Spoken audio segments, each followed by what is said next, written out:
ರಾಜ್ಯ ಸರ್ಕಾರಕ್ಕೆ ಅಥವಾ ಸಿದ್ದರಾಮಯ್ಯ ಸರ್ಕಾರಕ್ಕೆ ಮೋದಿ ಸರ್ಕಾರದಿಂದ ಮಹಾ ಮೋಸ ಆಗಿದೆಯಾ? ರಾಜ್ಯ ಸರ್ಕಾರಕ್ಕೆ ಅನುದಾನದ ಬರೆ ಎಳೆದಿದೆ ಕೇಂದ್ರ ಸರ್ಕಾರ.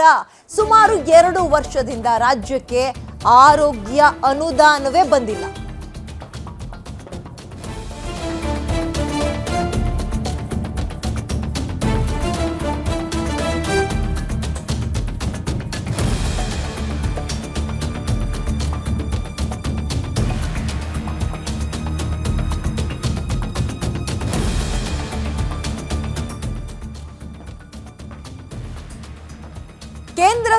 ಕೇಂದ್ರ ಸರ್ಕಾರ ಕಳೆದ 2 ವರ್ಷದಿಂದ ರಾಜ್ಯಕ್ಕೆ ಆರೋಗ್ಯದ ಅನುದಾನವನ್ನೇ ಕೊಟ್ಟಿಲ್ಲ. ಆರೋಗ್ಯ ಅನುದಾನಕ್ಕೆ 15ನೇ ಹಣಕಾಸು ಆಯೋಗವೇ ಶಿಫಾರಸು ಮಾಡಿದೆ. ಶಿಫಾರಸಾಗಿ 2 ವರ್ಷ ಕಳೆದಿದೆ.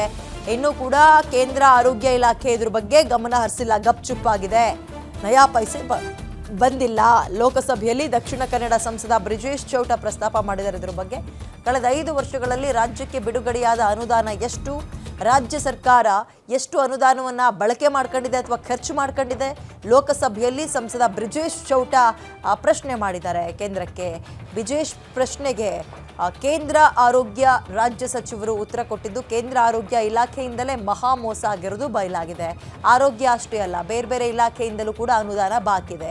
ಹೋಗಿ ಬಂದು ರಾಜ್ಯ ಸರ್ಕಾರ ಮೊದಲು ಇಲ್ಲೇನಾದರೂ ಅಭಿವೃದ್ಧಿ ಆಗಬೇಕು ಅಂದರೆ ಕೇಂದ್ರ ಸರ್ಕಾರದಿಂದ ಅನುದಾನ ಪೆಂಡಿಂಗ್ ಇದೆ ಅಂತ ಹೇಳ್ತಲೇ ಇರ್ತಾರೆ.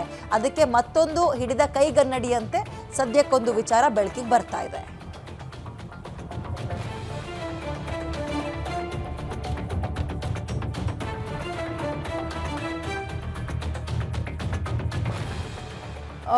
ಕೇಂದ್ರದ ಅನುದಾನ ಮೋಸ ರಾಜ್ಯಕ್ಕೆ ಹೇಗಾಗಿದೆ ಅಂತ ನೋಡೋದಾದ್ರೆ, ಆರೋಗ್ಯಕ್ಕೆ ಕೇಂದ್ರದ ಪಾಲು 638.48 ಸಾವಿರ ಕೋಟಿ. ರಾಜ್ಯಕ್ಕೆ ಈಗ ಕೇಂದ್ರ ಪುರಸ್ಕೃತ ಯೋಜನೆಗೆ 16,000 ಕೋಟಿ ವಾಗ್ದಾನ ಇರುತ್ತೆ.